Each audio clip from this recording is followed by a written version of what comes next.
Monseigneur Esélius Chiekezi, évêque de Port-Gentil, Excellence Monseigneur Basile, chers frères, Monseigneur le chargé d'affaires, chers prêtres, chers parents, chers religieux, religieuses, frères et sœurs bien-aimés. L'Église, en ce jour, est dans la fête. Nous avons la joie de célébrer la solennité de Pierre et de Paul, deux colonnes de l'Église de Jésus-Christ. Pierre, eh bien, porte en lui les chaînes de la loi, les chaînes de l'amour du Christ. Et Paul, nous dit les Écritures, a mené le bon combat de la foi et avec la ferme espérance du salut. En ce jour aussi solennel, nous voulons mettre sur les pas de ces deux colonnes de la foi nos jeunes diacres que nous allons ordonner prêtres, diacre Sostène, diacre Foran, diacre Louis Bertol, diacre Valérien Lecter, diacre Rollin Vianney, diacre Wenceslas et le diacre Achille. Nous voulons demander la prière de tous les saints et surtout de ces deux colonnes de notre Église au moment où nous allons ordonner ces jeunes prêtres. L'Écriture, comme d'habitude, est d'une grande richesse. Jésus arrivé dans la région de Césarée de Philippe. Chers fils prêtres, comme Jésus, et on peut dire comme tous les témoins du Christ, eh bien, vous allez exercer votre charge sacerdotale dans un monde où pullulent des sanctuaires de divinités païennes. Les sanctuaires de divinités païennes comme l'argent, le plaisir, le pouvoir. Et c'est l'homme qui est au centre de ce temple païen. L'homme avec sa science toute puissante, érigé pratiquement en religion. Un homme affranchi de toute norme morale. Un homme qui fixe et déplace selon son bon plaisir les bornes du bien et du mal. C'est un peu dramatique, mais c'est des choses que nous vivons dans le monde d'aujourd'hui.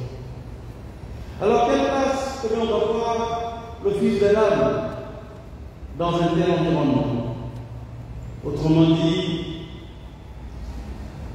la question du Christ demeure encore pour nous aujourd'hui, au dire des gens, qui est le Fils de l'âme? La réponse qui nous provient de l'Évangile, c'est que Jésus est tout simplement l'un des prophètes, un homme, ou alors tout au plus un envoyé de Dieu. Il n'a rien de divin. Et dans ce contexte, l'Église est perçue comme une pure invention humaine. Alors Jésus veut scruter le fond des cœurs des disciples.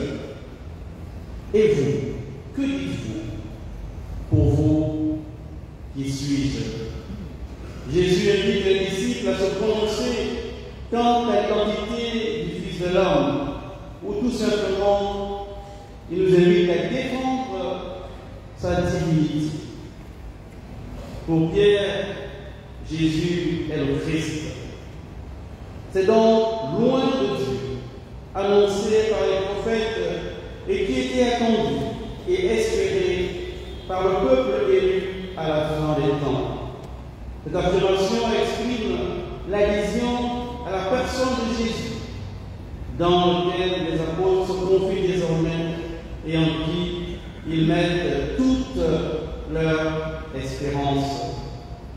En professant que Jésus est le Fils du Dieu vivant, Pierre déclare sa foi dans la nature divine particulière de Jésus, en lien avec le Dieu unique d'Israël, celui qui s'est révélé à Moïse. Cher fils, la foi qui nous pousse vers le ministère sacerdotal est un appel à témoigner dans le monde de la véritable identité du Christ, révéler dans le monde d'aujourd'hui le véritable visage de Jésus. Ainsi, par ordination, vous serez configurés au Christ, prêtre souverain et éternel, associé au sacerdoce des évêques en tant que consacré prêtre véritable de la Nouvelle Alliance, pour annoncer l'Évangile, pour être les pasteurs du peuple de Dieu et pour célébrer le culte divin, surtout dans le sacrifice du Seigneur. Alors, cette profession de Pierre doit résonner fortement dans nos cœurs à tous. Et Jésus, répondant à Pierre, dit: tu es Pierre, et sur cette pierre, je bâtirai mon église. Jésus semble en extase devant la profession de foi de Pierre. En fait, l'Église est l'Église du Christ qui l'a construite.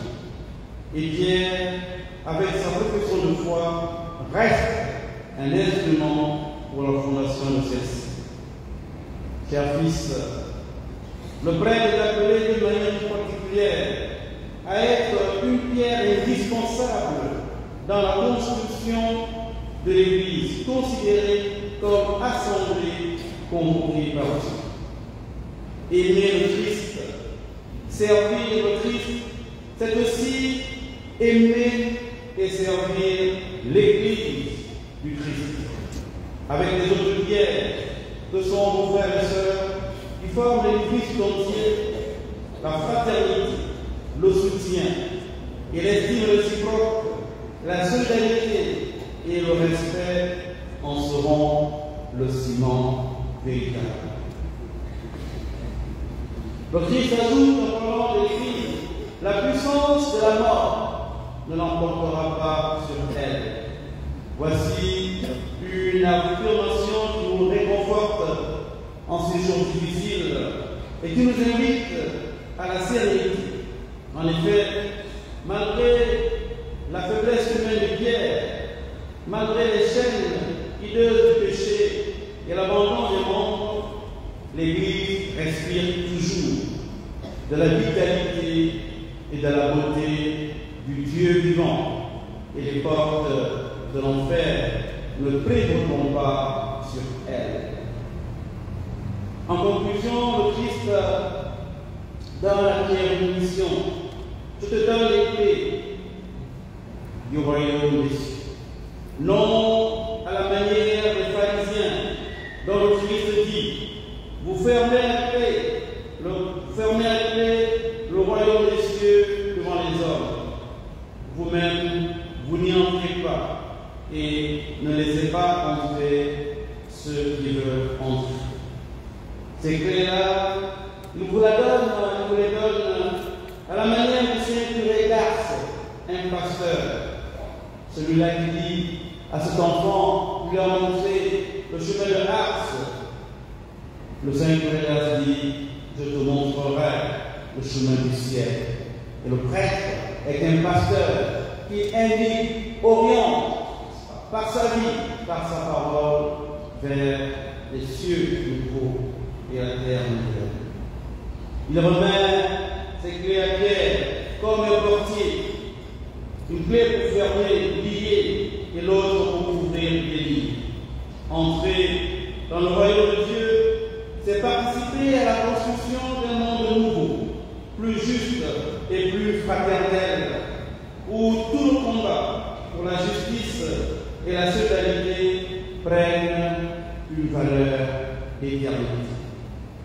Chers fils, que la joie de servir le Seigneur comme prêtre dans son Église vous habite toujours, et que le Christ vous remplisse de force pour que la proclamation de l'Évangile s'accomplisse jusqu'au bout et dans toutes les nations.